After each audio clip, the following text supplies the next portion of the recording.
Today's episode, we talk about why toxic leaders continue to get promoted, especially when organizations say they reward both the what and the how. Is a leader that can do both the what and the how a unicorn, or are we just too scared to call out toxic leaders? Welcome to Brave Proximity, the space where leaders and changemakers finally exhale, tell the truth, and get the validation they rarely receive. This is not a how-to podcast. This is not motivational wallpaper or corporate comfort language. Here, the messy, is it just me? Moments become turning points. I'm Marissa Green. I'm Susan Page, and we are futurists and practitioners who have spent decades inside turbulence, helping leaders who care deeply navigate culture, crisis, egos, expectations, and everything in between. We've seen the gap between what leaders and changemakers feel and what they're allowed to say. Brave Proximity is a place to close that gap. Each episode starts with the elephant in the room, often disguised as a pet peeve, and we follow it to the deeper truth underneath. We do not just talk about leadership. We get close to what leadership actually feels like.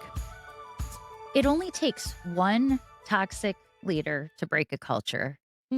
So, Marissa, which toxic leader got promoted this week? Oh my gosh, doesn't it happen way too often? It happens all the time. All the time. I can distinctly remember multiple times getting those "who got promoted this Yes. week" emails, Like some Yes. companies do them all at once. Some Yep. companies it's like a trickle effect of, all year long because, in a lot of companies you can only get promoted on a calendar basis. It's a secret cycle of promotion. It's a secret cycle. Except for the toxic leaders. Yes. They're always the ones that get the promotion How random. did she get 3 promotions with their scope and responsibility for this? Somehow she fit all the needs and she's toxic. Yes. Or he, but We're trying to be fair. yes, but you know that feeling, right? Yes. So the email comes in, ding, ding, ding, ding. Like Yep. everybody around you has gotten the email. You read it and your heart sinks because you're like, Yes. that person, not because they aren't good at their job. I'm sure they are. They're probably phenomenal. That's why they got the promotion. However, they didn't also fit the other parts of the job that are necessary to keep the culture going or to keep Right. people happy. Right. So your heart sinks. And then all of a sudden, at least when we were back in the offices in the cube, the Yeah. cubes, it'd be like pop, and I'd start looking for like you or another friend where we're both like, what? Like what? What? What the It's- fuck? Like, That- yes, you want to mouth it. Like, Yes. What happened? And then the water cooler talk for at least 2 weeks Yeah. is about that toxicity, like Yeah. that person. And so it's more real than it means to be. And so I do think we should put the elephant on the table about it. Like, what is it Yes. really? Yes. It's basically organizations choosing one powerful person. They're powerful for some reason. They've got something. It's either expertise or a talent or maybe like some dirt. Some secrets. They have That's secrets? we would always be like, they got to have deep skeletons in the closet Yes. because there is no way Right? somebody would, align to this. Yes. So there's like They could all be true. There's some reason, exactly. There's some reason that this toxic leader or person is getting the promotion, and the organization, maybe unintentionally, has decided they're willing to sacrifice the culture, the rest of their good people Yeah. for this one toxic leader. So tell me your story. Like, what's one that Well, you have? I just want to say one before I go into the story on this is I remember once in a meeting because, I love to just shoot out the raw truth. Yeah, it's just me. And I said, I remember it was an HR leadership team meeting. And they said, well, what will be our measures of success? And I said, can't we just be honest? And our measure of success is when we kick out this promotion list, there is nobody that says, are you fucking kidding me? Like that Let would be that it. be a Yes. good, like, success And measure. I actually think, and the people laugh, but then we're like, yes, I think that should actually be what we're Yeah. looking at. Yeah. And so my story revolves around, maybe a decade ago, we really started looking at the good old performance management. Uh-huh. And we said, Uh-huh. we can't just, talk about the what, we have to talk about the how also. Mhm. I was like, amen. Yes. Talk about the what and the how. Uh-huh. Lip service. Yeah. Right. Yeah. So, Because in actuality, it's hard to do both. Like, giving a little bit of credit to the system. Like, it Yes. is hard to Yes. to measure to measure. right? That's where people Yes. get stuck. Yeah. People get stuck on like, I can measure What's the data point? but what data do you have to show that this person can do the how? But do you remember though when we said let's use engagement? Yes. So we do this beautiful engagement score. We could have a leader index. Yes, but then there could be somebody that was just out to get me. And I was like, well, that would be an outlier, my friend, and we can see that. But yeah, I mean, I do think it's hard to measure, but I also think you're onto something. And you know, where my story kind of lands is there are people that can do both, and they're not that many. But that's where you raise them up. You lift them up. You inspire people. You tell stories about them so people really understand what good looks like. It is so there is an element of hilarity, especially, you know, growing up in HR. I grew up in sales, and sales is really easy because it's a number. It's a number. And most salespeople are so charismatic that you really don't have to worry. Like, they're like, I'll bring you along. I'll still beat you, you know? And that's that. Maybe we want that element of competitiveness. But I remember in, you know, getting into HR, I was like, well, this is the last place we should be doing this. And it is the biggest place to be guilty in this. Yes, And it's true. And so I think, you know, again, not to be too judgmental about HR, but if we are to live our truth and we still have these leaders that are breaking the system, it is very hard to go out and coach and develop other leaders in the business when they see the impact of one person causing, you know, a kerfuffle and a tidal wave where you're losing talent, you have disengagement, all the silent signals of this. But so, I mean, really, I'm saying if you're going to measure the what and the how, measure the what and the how. And I don't care how you measure the how, as long as you are measuring it in a consistent way. And we can do that. It's just when we start to be accountable for these other measures that are really truly driving performance, but we don't have a number on it, people get really nervous because a lot of people don't have that skill. Well, and I think that's the crux of it, right? Is not only do the people who don't have the skill get nervous, but the organization gets nervous because there is something that the toxic leader is doing right or well. Otherwise, they wouldn't be there anymore. And so the organization starts to get nervous because they realize if we actually measure the how and we hold people accountable to it, I'm going to lose some people who know their shit. Yes. Like, now, there's a different way to look at that, though. I feel like organizations could reframe that. Even individuals who are dealing with a toxic leader could reframe it, where I also believe that everyone has an opportunity to learn how to do something differently. Even the most toxic, even the people who maybe would even shy away from the idea that they even have to care about the how. Yeah. If they are told that they have to care about the how in order to keep their job, they will figure out how to care about the how. Yes. But so it's this vicious cycle. Or they won't. And then that will be a sign. Exactly. Yes. Exactly. But to your point about elevating and telling stories about the people who show what good actually looks like, when those people get put on the pedestal instead of the potential toxic leader, then it creates an atmosphere of that, maybe a little bit of friendly competition. Like, oh, okay, that person did figure out how to do both. And look at their results. Because also, this is like this probably, like if I really want to talk about the elephant on the table, that is the most oxymoronic part. I don't even know if that's a word. I love about that word. all of this is that most of the time, the people who do both what and how are going to outperform the people who only do the what every single day. Absolutely. Every single day.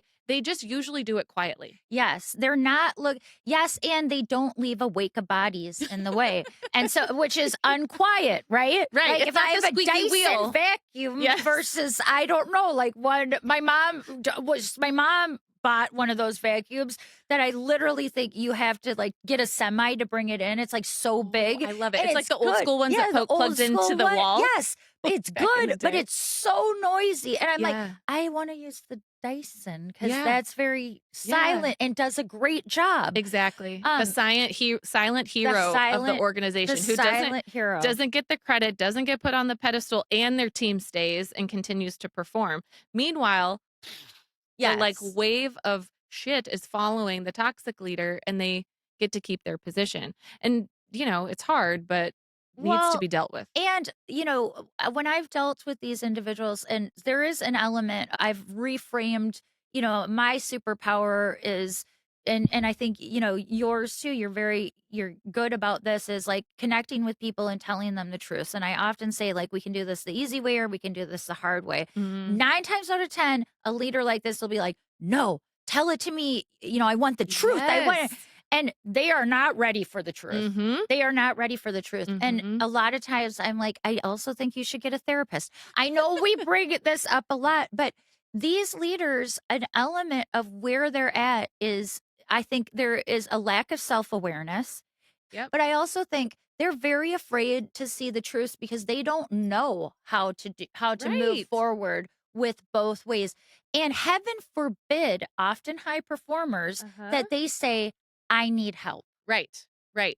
Because they're used to being able to manage through most everything Yes. without having to do the human side of, without having to really manage their people, without having to really lead in a positive way. And so that I would imagine once you've gotten to a place in your career where you've made it that far and now all of a sudden the toxicity is actually hurting the culture. Yes. Right? Like you might be Yes. able to manage 2 or 3 people and have it not Correct. be that big of a deal. But if Some loyal people. Right, some loyal people or people who really need their jobs or, there's a host of reasons why. Yeah. But once you get to a level where that toxic leader is actually impacting culture, that person is so far along in their role Yeah. that it is scary. Yeah. It is scary to start learning something new. But this is also where as you were just saying that, I'm like, yeah, but it's like we used to say, the people who actually needed the training wouldn't come.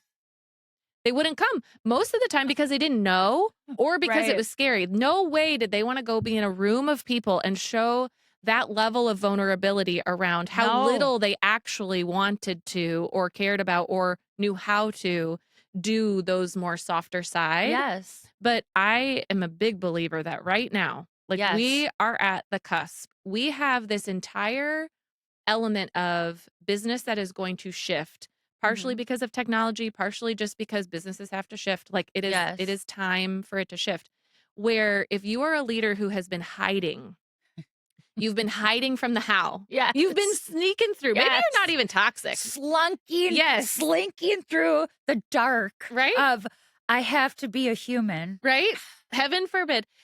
Maybe you're not actually even toxic though. Maybe you just like don't really like it. Not Yeah. everybody likes No, management. a lot of people don't like But if management. if you've been hiding People from it, management. now is the time to start doing it. Yes. Now is the time to start get the coach on the Practicing. side, ask your Yes. company to help you. You don't have to do it in public spaces. Like I'm going to go back to this like time and time and time again. If we are in fight or flight because we have to learn something that we don't know how to do, please don't ask leaders to be vulnerable in that.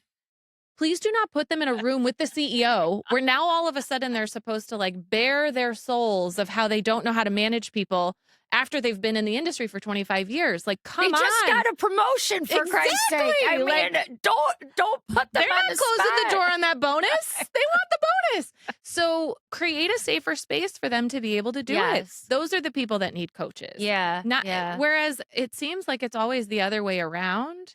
And then also, like, let's not forget as an organization, or if you're a person who's maybe dealing with the toxic leader, or you're in an organization where you're trying to create change around the what and Yes. the how, let's not forget how important it is to remember how much you lose. I Mhm. feel like so many times Yeah. when we try to tackle problems in organizations like a toxic leader, our little telescopes open up and we end up focusing on the problem so Yeah. much that we forget to tell people what the risk of the problem Yeah. is. Yeah. How many good leaders are we losing? How Right. many great employees are just clocking it in because Yes. they're trying to make sure that they don't ruffle any feathers? That's Yeah. not good work. As you were saying that, I also then thought about, um, why we're not asking the deeper questions. Yeah. Because I think, we've all been involved in doing surveys and we don't know root cause of anything. Yeah. Like, I want to know what's in the hearts and minds of people. I want to peel back the onion to really understand. And that is scary. Yeah. That is very scary. And so I almost think, and we're not, we're still kind of unearthing what this is, but I would say, are we asking the right questions? When Love it. people are like, it's fine, everything's fine. because I've been at organizations where within, and you and Mhm. I think that our listeners will learn a lot about this is we don't have all the answers, but one of the things that we are really good at is seeing around the corners, Yes. spotting the patterns. And I have walked into organizations and within a week, and no Mhm. lie, I'm like, there is something really, really deep Uh-huh. happening here.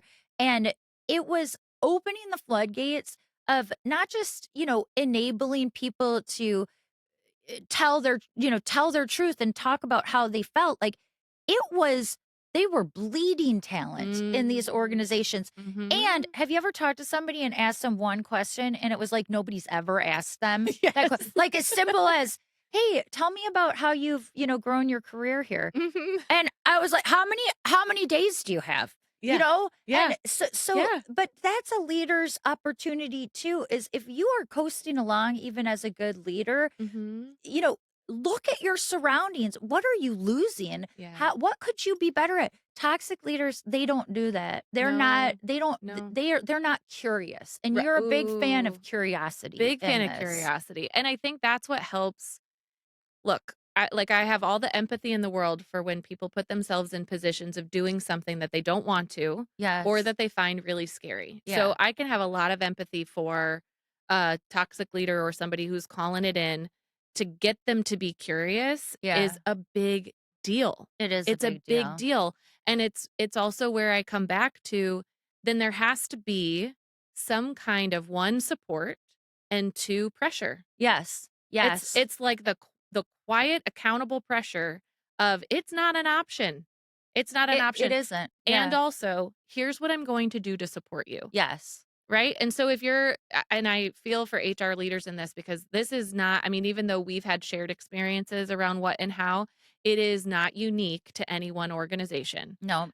A lot of organizations are struggling with this. They're talking about the importance of both of those things and then struggling with driving accountability for both of them. It is Yes. it is so common, but those promotion emails keep going out without anybody saying a freaking word about the fact that that is not the right behavior that we want to align to. So, I want to break it down a little bit for, right? Our audience is gonna be made up of some HR professionals, Yep. some leaders, some quiet heroes from the depths of an organization, like, asking for the toxicity to end. Like, Yes.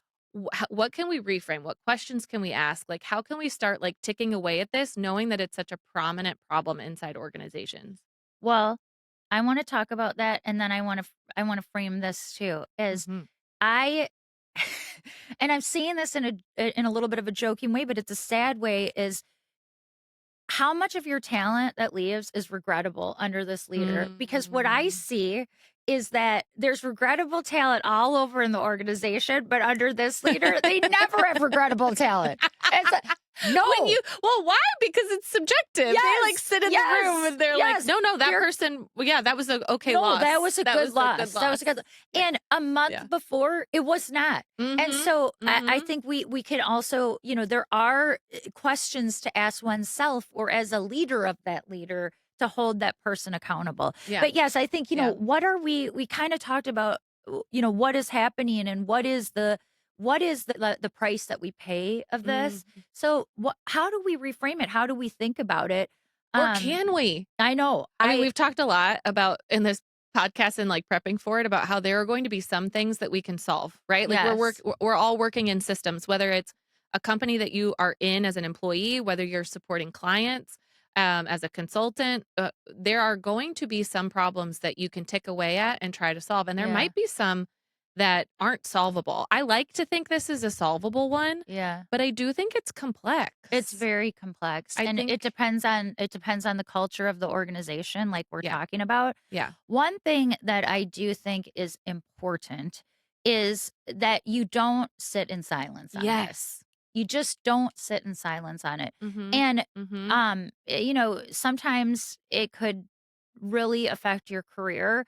Yeah. And what I think we need to think about is if this organization consistently, and I'm not, it might, everybody makes mistakes, but if this organization is consistently rewarding a leader that is contributing to, you know, uh, I mean, the turnover in revenue or the turnover costs alone, Mhm. that's a big marker for me. But is that the type of organization that you want to continue to be at? And how do you tell that truth to a decision maker that can, at least hold that in confidence and Mhm. even better, do something with it? Because definitely nothing's going to change if you don't say anything. Correct. The same behavior will keep happening from the organization and from the leader if nothing gets said, and I Yeah. know it's very scary, and there are repercussions sometimes. Yes. Like, sometimes it doesn't go in your favor, so it's also you gotta know what you're getting yourself into, but it is finding those, like, trusted people that you can Yes. start to open up to. Then I would also say the same for if you're a leader alongside the Yes. person, A peer to peer. a peer to peer, I am a big believer. Well, you and I know this because we've Yes. done it forever. Is like you have an opportunity to go have a direct conversation with Yes. the person who's creating the situation, Yeah. be that the CEO who's allowing the person to stay or the toxic leader themselves to say, like, hey, like, we got to get this right because the way you're leading is impacting my team too. My Yes. team's seeing it, they're watching it, and it's making them afraid. So, what are we going to do about this together? Yes. It's not a finger pointing, it's more of this camaraderie to be able to, again, get proximate to the freaking issue. Yeah. And I know that that's also hard, but that's also the point of this podcast is if we're if we want to be part of creating change in our organizations, and we know that we can't always push the boulder all the way up the mountain, but we can certainly push it a little bit more and try. Yeah. Because at the end Yes. of the day, to your point, if I find out I don't want to be part of the organization anymore because this is the Yeah. overarching like expectation and behavior, well, I might as well go out swinging. Yes. I might as I'm well not like trying put it to out take there. people down with me, Right. but I think there is a legacy. When I think about the legacy that I want to leave, no matter where I am, no matter what project I'm doing, is it goes back to your brand is like you want to be known as somebody who tried to move the Mhm. organization forward with the what and the how. Yes. And it's hard and it goes back to again why we did this is it's a very lonely place. I know Mhm. when I've been at Yeah. organizations where I am like, enough is enough, there have been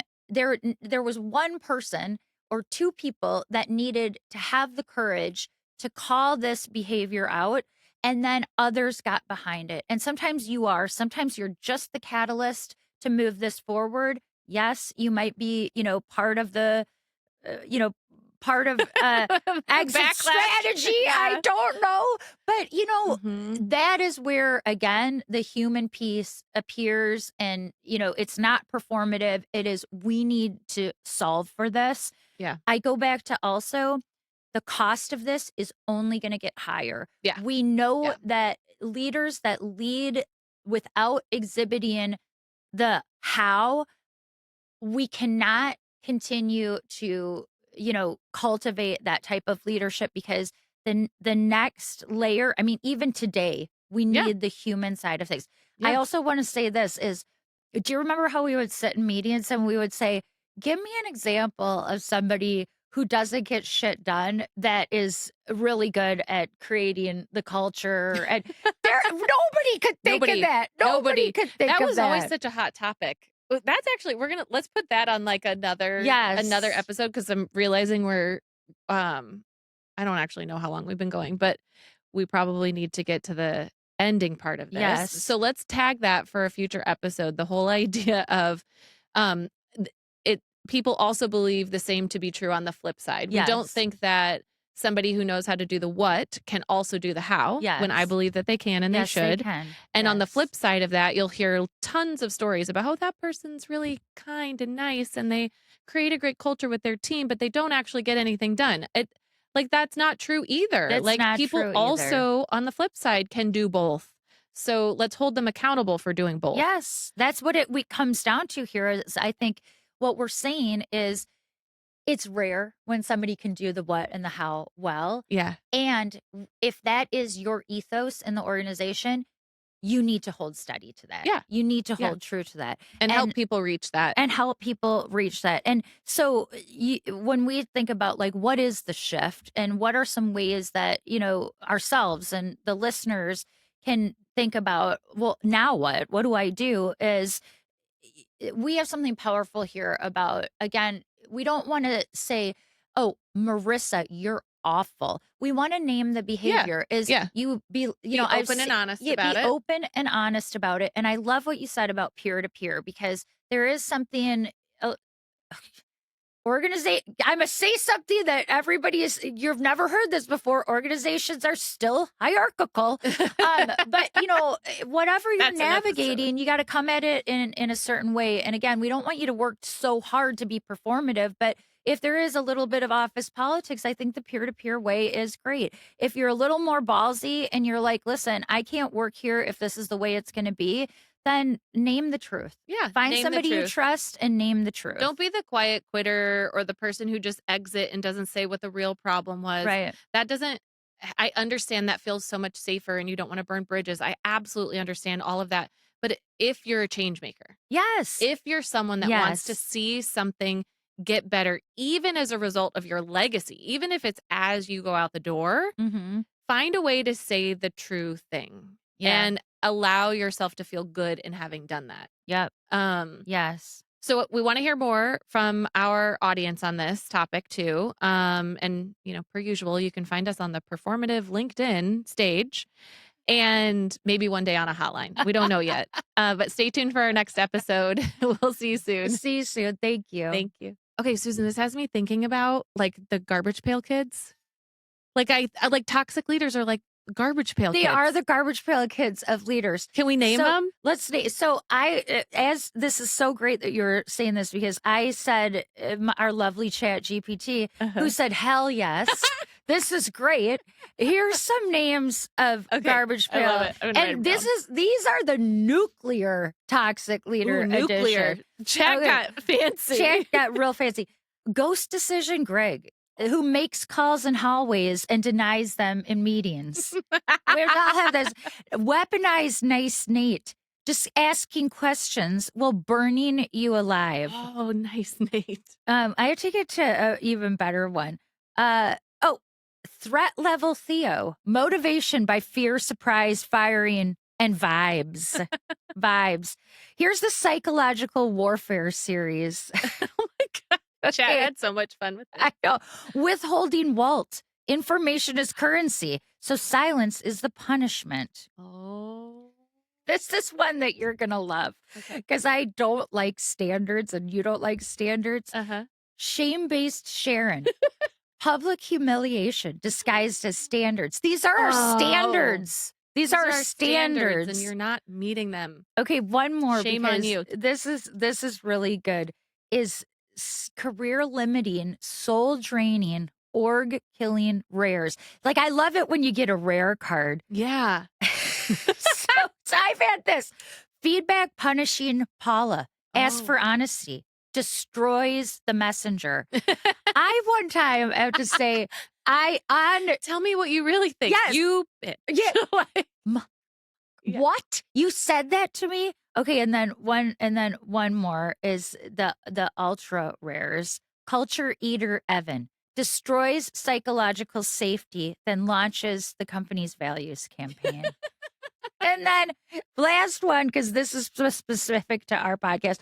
Brave proximity dodger calls transparency drama. Oh, you're starting. Why are you starting Don't drama? Start so much drama. Susan. They're so dramatic. If anybody, listen, as our listeners, if anybody's creative and they want to design a series of garbage pail cards for toxic leaders, bring it. It could be our new tarot. It could be our new tarot. We could pull out a garbage pail. Toxic leader. Okay, somebody creative, get on that, please. Please. All right. Thank you.